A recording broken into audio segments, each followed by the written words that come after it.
미국의 워싱턴에 가면 국립성당이라고 있습니다. 1907년도에 완공된 성전이고요. 그 성전을 지을 때 그 기초석을 예루살렘으로부터 공수해서 지었다라고 해서 아주 그렇게 유명했던 성전이 되었습니다. 그 성전 착공식에 있어서는 루즈벨트 대통령, 당시 대통령으로 참석했고요. 런던의 주교, 그리고 1만 명의 시민이 참석할 정도로 현재 성을 이루었다고 합니다.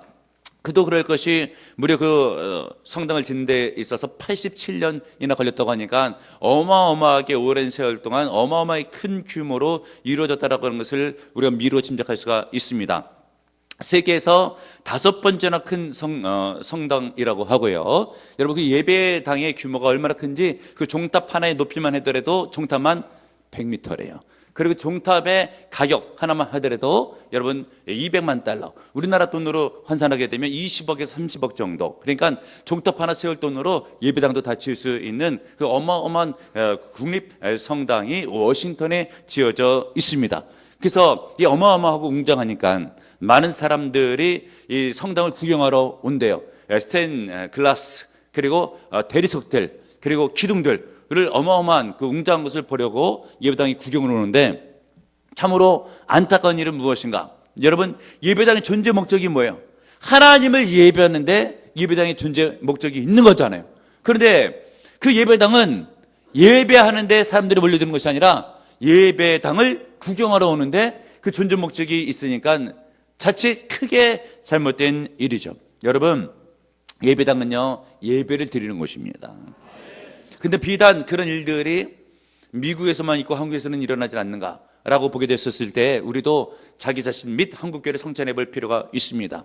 한국교회도 예배를 드려야 되는데 예배를 평가하고 구경하고 판단하는 사람들이 없지 않아 많이 있습니다. 예를 들면 오늘 우리 비전 선거자 얼마나 찬양을 잘했어요. 하나님께서 영광을 거둔 줄을 믿죠. 그런데 어떤 분들은 이게 한국교회 얘기를 하는 거예요. 우리 교회 얘기를 하는 것이 아니라 성가대 찬양을 하게 되면 성가대 찬양 잘하나 보자, 화음 잘 맞나 보자, 에이 오늘은 좀 준비가 좀 안 됐네, 그러면 목사 설교는 괜찮은지 보자, 목사 설교 좀 딱딱하네, 왜 이렇게 재미가 없어 라고 하면서 예배 시간에 졸려 죽겠네 라고 생각을 하고 꾸벅꾸벅 조는 거예요. 그런 사람은 예배당에 와서 예배를 드리는 것이 아니라 예배를 평가하고 앉아있더라라고 하는 것이죠. 여러분, 예배는 하나님께 드려져야 되는 것이에요. 자기 중심, 자기 생각이 살아있어서는 안 되고 성령에 감화된 심령으로 내 자신을, 내 몸을, 내 마음을, 내 중심을 하나님께 드려주는 것이 예배의 본질입니다. 깨닫는 여러분들 되시길 바랍니다. 우리 하나님께서 그런 예배를 받으셔요. 그런 예배가 거룩한 예배입니다. 여러분, 예배는 거룩해야 되고 주님께서 받으시는 여러분들은 거룩한 예배자가 되어야 될 줄로 믿습니다. 예배가 얼마나 중요한가? 여러분, 이 땅에 있는 모든 것이 예수님 재림하실 때 다 끝나는 일들이 굉장히 많이 있지만 예배는 천국에서도 계속해서 영원토록 진행되는 것이 우리의 예배예요. 이 땅에서만 예배드리는 것이 아니라 죽어서도 천국에 가서도 예배는 계속 되더라 라고 하는 것을 믿으시는 여러분들 되시길 바랍니다. 그런데 우리가 이 땅에 있어서 예배를 제대로 드리게 되면 인생의 성공자가 될 수가 있습니다. 왜 우리가 예배를 제대로 드릴 때 인생의 성공자가 될 수가 있겠는가? 여러분, 우리가 예배를 드릴 때는 이 예배에 찬송이 있잖아요. 예배에 기도도 있잖아요. 예배에 말씀도 있어요. 근데 여러분, 우리가 찬송 부를 때에 주님께서 영광을 거두시면 여러분에게 하늘에 물려시고 은혜를 부어주셔요. 우리가 은혜를 받으면 우리의 인생이 형통한 인생이 될 수가 있습니다. 예배 시간에 또 기도가 있잖아요. 너희가 내 안에 거하고 내 말이 너희 안에 거하면 무엇인지 원하는 대로 구하라. 그러면 이루어 주리라. 이 약속의 말씀을 믿고 우리가 예배 시간에도 여러 곳곳에 기도 제목을 붙들고 하나님께 주여 라고 간구하잖아요. 이 기도 제목을 하나님께 들어주시고 응답받으면 인생이 형통하게 되어 있고 그런 인생은 성공한 인생이 될 수가 있는 거예요. 그 예배에 주로 무슨 시간으로 채워져 있습니까? 설교 말씀, 주요종이 하나님의 말씀을 대언하잖아요. 이 말씀을 대언할 때 이 말씀을 마태복음 13장에 있는 말씀처럼 옥토의 심령에 대해서 아멘으로 받고 받은 말씀을 여러분의 생활 가운데서 실천 순종하게 되면 신명기에 있는 말씀 28장 1절에 있는 말씀처럼 상가 내 모든 명령의 말씀을 지켜 순종하는 자에게는 세계 모든 민족 위에 뛰어나는 복을 내가 너에게 허락해 주리라. 여러분, 이런 말씀의 순종의 복을 받게 되면 인생이 세계 모든 민족 위에 뛰어나게 되잖아요. 그러면 여러분 예배에 성공하게 되면 반드시 인생에 성공이 되어 있습니다. 깨닫는 여러분들 되시길 바랍니다. 그런데 오늘 저녁 때부터 시작이 되는 심령대 부흥의 예배입니다. 여러분 집회예요.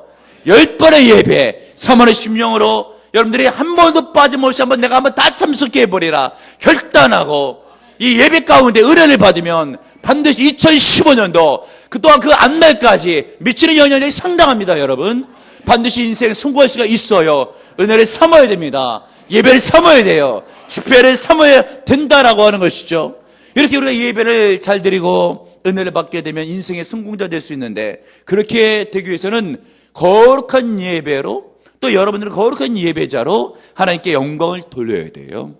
그 어떤 예배가 거룩한 예배인가? 오늘 성경 본문을 보게 되면 천상의 거룩한 예배가 소개되고 있습니다. 이 예배에 대한 비전, 환상은 즉 누가 보았습니까? 요한계시록은 사도 요한이 밤모섬에 유배되어 있었을 때에 주의 날에 성령에 감동되어서 환상을 본 것을 기록하게 된 것이에요. 그 가운데서 오늘 읽었던 이 4장 있었던 본문에 있는 말씀은 천상의 예배를 비전 가운데, 환상 가운데 사도 요한이 본 것이죠. 이 예배를 보니까 4가지 생물이 나오고 24장로가 나오는데, 24장로는 어떤 의미겠습니까?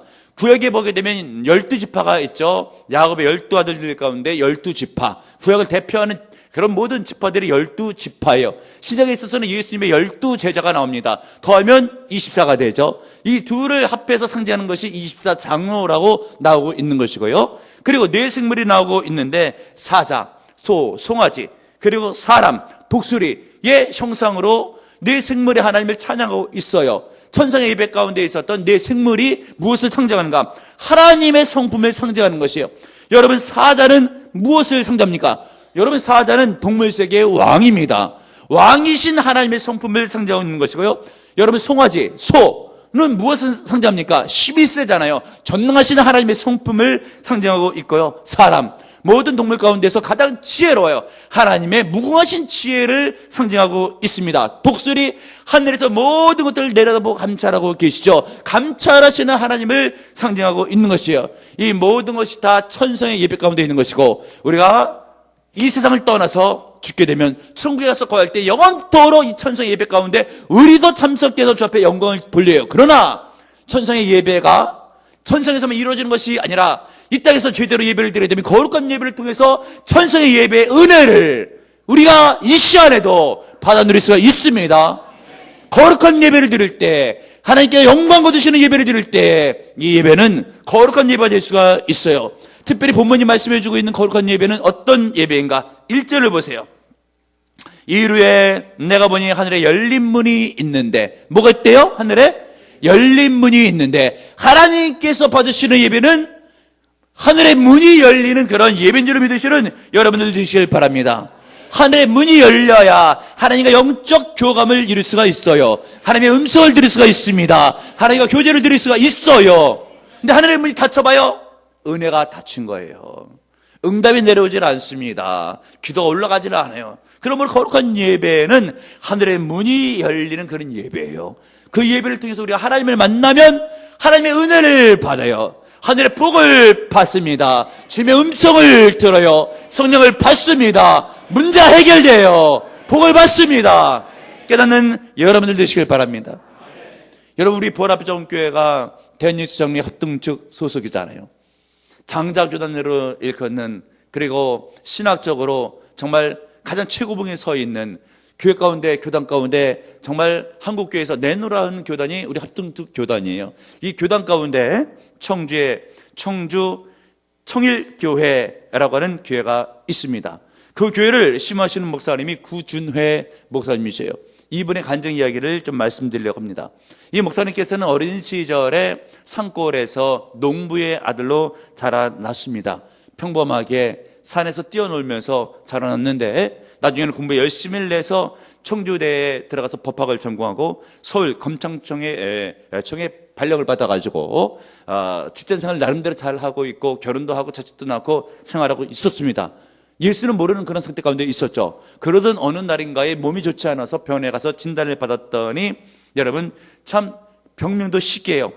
유규조충이라고 하는 촌충이 몸에서 알을 낳아서 문제가 발생했다라고 하는 것이에요. 근데 여러분 이 촌충이 몸에 알을 낳으면 한 번에 400개, 500개를 낳는데요. 그래서 이 몸이 혈관을 타고 흘러들어가 가지고 예를 들면은 여러 군데 흘러들어갈 수가 있잖아요. 눈에 촌충알이 들어가잖아요. 실명한대요. 그리고 이 촌충알이 척추에 들어가잖아요. 그러면 척추가 굽어가지고 꼽추가 되는 거예요. 심장에 들어가잖아요. 심장 판막증에 걸린대요. 근데 그분은 머리 뇌 속에 들어갔대요. 간질 증세가 일어나는 거예요. 사무실에 가서도 간질을 하고 길을 가다가도 간질을 하고 고칠 방법이 없는 거예요. 결국은 사표를 냈어요. 그리고 고향에 있던 산골시골로 내려가서 거기에 거하는 거예요. 그런데 어머니는 이미 유방암으로 세상을 떠나갔고요. 여동생이 있었는데 정신 이상으로 또 이혼을 해가지고 집에 먼저 와 있는 거예요. 그래서 산골 시골집에 보니까 어머니 그렇게 돌아가셨죠. 여동생 출가했다가 이혼해서 와 있죠. 자기 몸 아파가지고 간질 증세 일으키면서 와 있죠. 동네에서 보게 됐었을 때, 야, 저 집은 폐가 망신한 집이다. 사람들이 그렇게 얘기를 했더라라고 하는 것이죠. 그래서 한번 살아보겠다고 해서 여러 가지 방법을 그분이 강구하는데 무당을 데려다 푸닥거리를 했는데도 낫지를 않는 거예요. 들리는 소문에 사람의 살을 먹으면 낫는다 라고 하는 말을 듣고 나가지고 어디서 어린아이 태반을 한 그릇에다가 구역질을 하는데도 불구하고 다 먹었대요. 그래도 낫지가 않는 거예요. 이래도 낫지 않고 저래도 낫지 않고 자살해야 되겠다 라고 해서 약을 사다가 약을 먹는데 아내한테 들켜가지고 그만 약 먹고 자살한 것도 실패했어요. 안 되겠다, 내가 아무도 없는 데 가가지고 강물에 빠져 죽어야 되겠다 라고 해서 강물에 빠져 죽으러 갔더니 엄동설원에 강이 꽁꽁 얼어가지고 빠져 죽지도 못한 거예요. 이래도 못하고 저래도 죽지도 못하고 이제 저절로 죽을 날만 기다리고 있으면서 방에 힘이 다 빠져서 누워있으면서 아내 자식들 앉혀놓고 유언조로 이야기를 하는 거예요. 먼저 아내한테 이야기할 때 여보 얘를 보라고 얘들이 생각을 해서 내가 죽어도 절대 재혼만 하지 말라고. 그리고 나서 아이들한테 얘기할 때 내가 죽고 나면은 아버지가 없지 않냐고 어머니에게 효도를 잘해야 된다고 그 부탁을 하면서 유언으로 인생을 정리하고 있었어요. 그러고 며칠이 지나고 있는 시점 건데 어느 날인가에 가만히 이렇게 죽음을 기다리고 있는데 안방 이 벽면에 아주 황홀한 흰빛이 비치더래요. 자기도 황홀감에 그 장면을 쳐다보고 있으니까 자기 처제가 환상 가운데 나타나는데 형부 왜 하나님을 아직도 안 믿고 있냐고 처제가 그러는 거예요. 이 처제가 믿음이 충만해가지고 형부를 볼 때마다 전도를 했었는데 독일에 가서 이민을 가서 살고 있었죠. 그러면서 또 때만 되면 형부에게 안부 전화하고 하면서 하는 이야기가 예수를 꼭 믿으라고 하나님 살아계신다고 했던 그 처제가 환상 가운데 나타난 거예요. 근데 그 형부는 그 처제에 대해서 좋지 않은 감정이 있어요. 왜냐하면 자기 몸이 아플 때에 이 독일 의학이 발달하게 됐으니까 천칭에 관한 약을 좀 보내달라고 했는데 처제가 그때마다 하는 이야기가 형부 병은 하나님이 고쳐줘야지 약으로 고칠 병이 아니라고 하나님 살아계신데 예수를 믿으시라고. 그때마다 형부는 기분이 안 좋아가지고 전화를 끊고 처제에 대해서 안 좋은 생각을 갖고 있었거든요. 그 처제가 빛과 함께 벽면에 환상으로 보여주는데 형부 아직도 하나님을 믿지를 않냐고 그렇게 하는 거예요. 황홀한 빛 가운데. 그러니까 자기가 이런 얘기를 갖다가 아내한테 이야기를 하는 거예요. 여보 글쎄 이런저런 한 일이 있었어 라고 하니까 당신이 죽을 때가 되니까 헛골을 본 거라고 아내는 그렇게 이야기를 했죠. 그러는 가운데 그 빛이 있고 처자가 보이는 그 광경을 또 바라보고 있으면서 저절로 기도가 나온 거예요. 내 인생 다 끝났는데 만약에 처자가 말하는 하나님 있다고 하면 내가 믿겠다고. 하나님 살아계십니까? 살아계시면 내 병을 좀 고쳐줘 보시라고 하는데 정말 놀라운 기적이 일어나는데 하나님께서 그래 내가 네 병을 고쳐주마 라고는 음성이 가슴 가운데 확실히 들리는 거예요. 그리고 하늘에서 주사바늘이 내려오는데 이 약은 하늘에 있는데 약창고까지는 보이질 않고 하늘의 문이 열리면서 주사 호수관들이 수십 개 이상 내려오는 거 바늘과 함께. 그러더니 그것이 차곡차곡 머리부터 발길까지 꽂히는데 약물이 그것을 타고 쭉쭉 몸 안으로 들어오는 겁니다. 그때 자기가 드는 생각이 몸이 가뿐해지면서 아 나는 나았다 라고 하는데 정말 환상을 끝내고 나서 자기 몸을 보았더니 촌충알 때문에 수백 개의 돌기가 몸에 여기저기 돋아져 있었는데 다 가라앉았대요. 완전히 고침받은 거죠. 은혜를 받은 거예요. 하나님을 믿겠다고 할 때 하늘의 문이 열려서 역사가 일어난 거죠. 이 은혜를 받고 그분이 신학을 하고 지금 청주에서 목회를 하고 있다고 하면서 간증하게 된 것을 전화를 통해서 은혜 받은 적이 있습니다. 여러분 무엇이겠습니까? 우리가 믿음으로 예배를 드리고 믿음으로 하나님을 부르면 하늘의 문이 열려요. 거룩한 예배는 하늘의 문이 열리는 예배예요. 그러면 하늘의 은혜가 내려옵니다. 하나님의 복이 내려와요. 하늘의 은사가 내려옵니다. 성령이 내려옵니다. 받으면 인생 성공하는 거죠. 그리고 여러분 오늘 성경 보면 말씀해주고 있는 거룩한 예배, 하나님께 받으시는 예배는 어떤 예배인가? 어떤 사람이 거룩한 예배자가 될 수가 있는가? 하나님 앞에 엎드려 예배드리는 자가 곧 거룩한 예배자가 될 수가 있습니다. 10절을 보시길 바랍니다. 24 장로들이 보좌에 앉으신 이 앞에 엎드려 세세토록 살아계시는 이에게 경배하고 자기의 가를 보좌 앞에 드리며 이르되 라고 되어 있죠. 보좌 앞에 앉으신 이 앞에 어떻게 했어요? 엎드려서 하나님께 영광을 돌리죠. 여러분 이 엎드린다고 하는 의미가 있어요. 옛날에 나라든 나라대 전쟁이 일어나게 되면 진 국가의 왕이요, 이긴 국가 앞에 왕관을 벗어던지면서 바짝 엎드려 항복했다라고 하는 뜻이에요. 이제 마음대로 하라라고 하는 것이죠. 오늘 성경 본문에 있는 이런 말씀은 그것을 배경으로 하고 있는 거예요. 하나님 나 하나님 앞에 항복했습니다.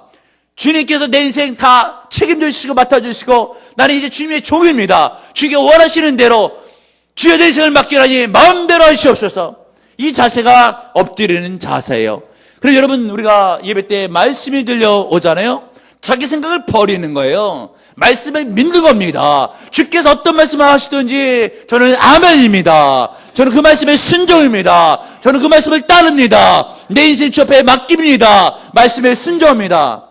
이런 예배가 거룩한 예배가 되고, 거룩한 예배를 드리게 되면 하나님께서 은혜를 부어주셔요.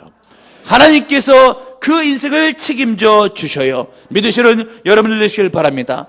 우리 이렇게 하늘의 문이 열리면서 주 앞에 항복하고 우리 인생을 맡기는 거룩한 예배를 드리게 되면 하나님께서 은혜를 부어주시는데, 그 부어주신 은혜가 계시록 7장 17절에 기록되어 있습니다. 본문을 읽지 나서 계시록 7장 17절, 이는 보좌 가운데 계신 어린 양이 그들의 목자가 되사 생명수샘으로 인도하시고 하나님께 그들의 눈에서 모든 눈물을 씻어주실 것임이니라. 우리 하나님께서 거룩한 예배를 드리는 자에게 친히 목자가 되어주셔서 인생길을 인도해 주시고 눈의 눈물을 닦아주시는 거예요. 여러분 세상 얼마나 험난해요. 얼마나 우리가 먹고 살기가 어렵고 암울하고 또 사고 사건 왜 이렇게 많이 일어납니까? 그 어떨 때는 뭘 해야 될지도 모르겠고 어떤 직업을 가져야 될지도 모르겠고 가지려고 해도 막막하잖아요. 그런데 예배를 잘 드려서 하나님께 은혜를 주시면 하나님께 손을 붙잡고 목자가 되어주심으로 그 험난한 세상 가운데서 인도해 주신대요. 갈 길을 지도해 주신대요. 힘들 때마다 눈물을 닦아주시고 위로해 주신대요. 얼마나 감사해요. 그러면 여러분 우리가 예배를 잘 드려야 됩니다. 예배에 성공해야지 인생의 성공자 될 수가 있습니다. 따라하겠습니다. 예배에 성공하면 인생에 성공할 수 있다. 믿으시는 여러분들 되시길 바랍니다. 성경 위대한 위인들 보게 되면 다 예배 성공자였어요. 여러분 특별히 창세기 4장에 처음으로 거룩한 예배를 드렸던 아벨을 생각해 보시길 바랍니다. 아벨은 예배를 잘 드려놔서 형에게 의해서 돌에 맞아 죽죠. 근데 우리는 생각할 때 죽는데 끔찍하다 라고 생각할 수 있겠지만, 여러분 믿음 안에서 예배 드리다가 죽으면 순교고요. 순교는 천국에서 상급이 가장 커요. 아벨은 복된 겁니다, 여러분. 그 다음에 믿음의 사람이 누구예요? 믿음의 조상이었던 아브라함. 아브라함은 가는 곳마다 제단을 쌓아요. 오늘날로 보게 되면 가는 곳마다 예배를 드려요. 그러니까 아브라함이 복을 받고 아브라함의 자식들이 복을 받고 영적인 자손들 우리까지 복을 받잖아요. 예배 신앙이 아브라함을 복되게 한 겁니다. 여러분 다윗을 보세요. 시편에 있는 말씀이 시편이 150편으로 되어 있는데 대체적으로 시편에 있는 말씀은 다윗이 기록했어요. 다윗의 시입니다. 대체적으로 다윗의 시의 주제가 뭐냐면 예배입니다. 이렇게 예배를 중시하고 예배를 삼하고 예배의 시를 뿔 정도로 다시 하나님을 높이자 하나님께서는 다윗을 높여주시는데 목동이었잖아요. 목자였잖아요. 왕이 되게 해주시는 거예요. 그리고 구약 성경에 있어서 나타난 위대한 성의 위인으로 하나님께 우뚝 세워주신 줄 믿으시는 여러분들 되시길 바랍니다. 신학에 오게 되면 동방 박사가 나오죠. 동방에 있는 박사들이 황금과 몰약과 유황으로 아기 예수를 경배해요. 그런데 갈 길을 모를 때 하나님께서 갈 길을 지도해 주시는 거예요. 누구에게? 참 예배를 드리는 자에게. 그러면 여러분들이 참 예배를 드리게 되면 하나님께서 갈 길을 인도해 주십니다. 인생 어려울 때 도와주십니다. 믿으시는 여러분들 되시길 바랍니다. 영국에서 있었던 일인데요. 세계대 2차 대전 때 자칫 독일과 전투에서 패망할 위기 가운데 있었어요. 당시에 영국의 수상은 처칠이었죠. 처칠이 이제 당시에 죽였던 윌리엄 템플에게 이야기를 하는 거예요. 전화를 걸어서 요청을 하는 것이죠. 뭐라고 요청을 했겠습니까? 지금 나라가 위기 가운데 빠졌으니까 주교님께서 우리 백성들을 모아가지고 예배를 한번 드리자고, 하나님께 기도하자고, 그렇게 해서 좀 연설을 해줬으면 좋겠다고 라고 해서 정말 방송을 통해서 연설을 했어요. 내일 정오에 우리 영국 국민들은 다 예배당으로 나오셔서 나라를 위해서 예배하고 기도합시다. 여러분, 요즘으로 보게 되면요, 어떤 일이 되면 이 9시 뉴스 같은 메인 뉴스 가운데에 예를 들면 대통령도 나오고 아니 교단의 총회장도 나오면서 우리 대한민국에 있는 온 백성들 나라가 위기에 빠졌으니까 동네에 있는 예배당에 다 가서 하나님께 기도하고 예배하자고. 그랬더니 영국에 있는 국민들 거의 다가 다 정해놓은 시각 가운데 예배당에 다 몰려들었어요. 그것을 하나님께서 보시잖아요. 아시잖아요. 받으시잖아요. 나라의 위기 가운데 그렇게 예배를 드렸더니 하나님께서 질 뻔한 전쟁을 승리로 이끌어 주셨죠. 여러분, 예배가 그토록 중요해요. 예배를 잘 드리게 되면 하나님께서 아시고 은혜를 부어주시면 나라는 나라대로, 가정은 가정대로, 개인은 개인대로 복을 받게 되어 있습니다. 믿으시는 여러분들 되시길 바랍니다. 이런 의미에서 내가 예배 생활에 있는 예배는 어떤 예배인가, 하나님께서 받으실 만한 거룩한 예배인가를 성찰해 보시는 여러분들 되시길 바랍니다. 여기 있는 담임 목사도 목사 되기 전에 평신도로 여러분처럼 담임 목사님 말씀을 증거하면 앉아서 예배를 드렸던 그런 사람입니다. 제가 고1 때에 예수를 믿게 되었잖아요. 친구의 전도를 따라가지고 교회를 나오게 되었죠. 그랬더니 그 교회도 이렇게 앉아서 많은 사람들이 예배를 드리더라고요. 근데 예수 안 믿는 사람들은 하나님을 몰라요. 예수 믿는 사람들은 하나님 때문에 예배를 드리는데 예수 안 믿는 사람은 친구가 가자 그러니까 그 친구한테 하는 수 없이 그냥 그런 관계 때문에 와서 예배를 드리는 거예요. 그러면서 예배 드리는 사람들을 이렇게 보죠. 이 사람들은 여기 왜 왔나? 하나님도 없는데 자기 생각은 다 맞는 것 같고 예배 드리는 사람은 다 멍청해 보이는 거예요. 그러면서 여기 왜 왔지? 하나님도 없는데 이 사람들도 하나님 없는 거 알 텐데 왜 왔을까? 라고 생각하면서 여기 뭐 사업하는 분들도 많이 있을 테고 인간관계 폭을 넓히러 왔나 보다. 혼자 속으로는 제가 그렇게 생각을 했던 것이에요. 그러면서 에이, 나는 뭐 인간관계 폭을 넓히려고 여기 있는데 오지는 않는다. 그런데 그러면서도 친구 때문에 또 몇 주 따라 나오고 하다가 보니까 혹시 하나님이 계시면 어떡하지? 이런 생각이 드는 거예요. 그런데 하나님이 계시면 하나님을 믿어야 될 텐데 그 하나님이 계신지 어떻게 알 수가 있는가? 라고 하면서 참 궁금해지더라고요. 인생이 한 80 정도 아니면 길어야 90 정도 살게 되면 한 1년 정도는 연구해 봐야 되겠다. 그래 연구해봤자 하나님 없으면 교회 안 다니고 있으면 다니지 뭐 이런 생각이 들어가지고 말씀을 듣는데 하나님이 계신 것 같기도 하고 안 계신 것 같기도 하고 그게 궁금해가지고 주변에 있는 친구들한테 물어보는 거예요. 야, 하나님 있냐 없냐? 여러분 그래가지고 여러분 잘 예수를 믿어야 됩니다. 왜 물어보게? 그냥 가만히 있어도 가르쳐줘야지. 하나님이 살아계시다고 보면 알아야지. 근데 예수 믿는 사람이 하나님 믿는 표시를 못 내고 하나님이 살아계신 것을 갖다가 말씀을 증거하지 못하니까 주변에 있는 사람들이 없는 하나님 너 왜 믿냐? 이렇게 생각을 하잖아요. 여러분 계신 하나님을 계신 것처럼 믿어야죠. 근데 물어봐도 속 시원하게 정말 하나님 있다고 그렇게 마음이 와닿을 정도로 가르쳐주는 친구는 없더라고요. 그러니까 자칫 제가 실족해서 교회 안 다닐 뻔했어요. 기도했죠. 사람을 봐서는 없는 것 같은데 하나님 계시면 직접 찾아와 달라고. 성령의 불이라는 것이 있는데 찾아와 달라고. 얼마 전에 극동방송 우리 교회 좋은 교회 담임 목사 드라마를 잠시 여러분들 들으셨죠? 들어본 분들은 그때 하나님께서 성령의 불로 깜짝 놀랄 정도로 임하셨어요. 아직도 그날을 잊지를 못해요. 한 10cm 정도 된 두툼한 성령의 불이 어깨에 다 걸치면서 이 불이 무릎 아래까지 위치를 이동하면서 온화하게 따스하게 평화롭게 저를 어루만지듯이 오르락 내려가는 거예요. 아, 하나님 반드시 살아계시구나 라는 것을 제가 믿었죠. 그리고 제가 연구하려고도 주일날 낮 예배를 빼먹지 않았지만 하나님 살아계시니까 한 번도 빼먹지를 않는데 담임 목사님이 말씀하시는 거예요. 주일날 절대 예배 빼먹어서는 안 된다고. 그래 그 이후에 제가 지금까지 교회 다니면서 등록한 이후에 지금까지 대예배를 빼먹은 적이 한 번도 없어요.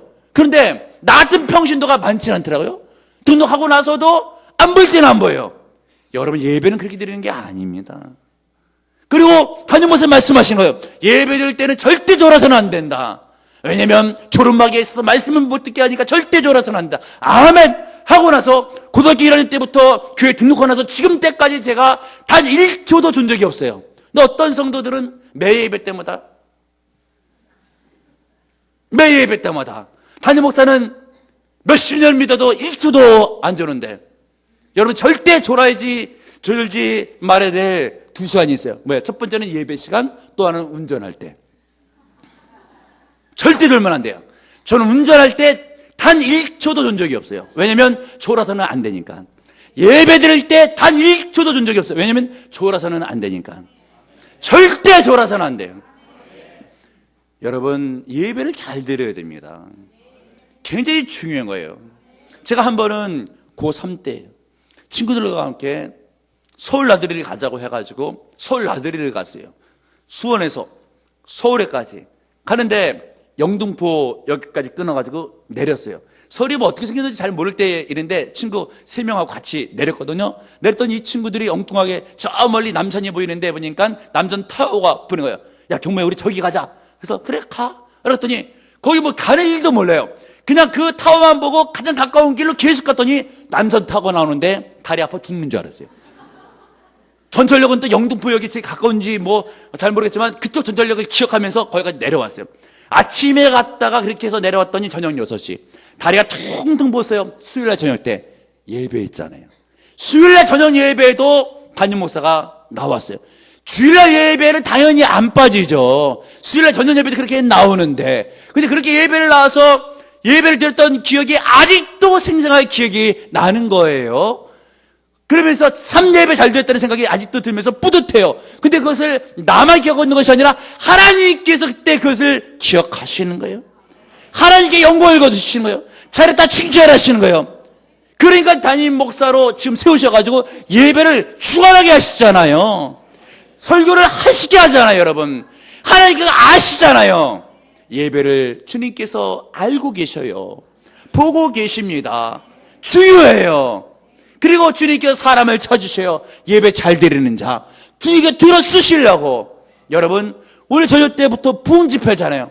나 같으면 한 번도 빠짐없이 다 참석해요. 예전에도 보게 되면 이 학생들, 저도 학생 때 보게 되면 부흥집회 낮에 빼 있거든요. 다들 어른들만 있는데 학생은 나 하나야. 다 어른들이야. 시간 내서 참석하는 거예요. 하나님께 보시더니 은혜를 보여주시니까 예배 성공하니까 인생에 성공하잖아요. 여러분 예배 성공해야 됩니다. 붕집회 삼아야 돼요. 매번 참석하시면 정말 좋고요. 그리고 단 한 번도 1초도 졸지 않겠다라고 결단하시고 아멘 믿음으로 은혜 받으면 인생 성공이 되어 있습니다.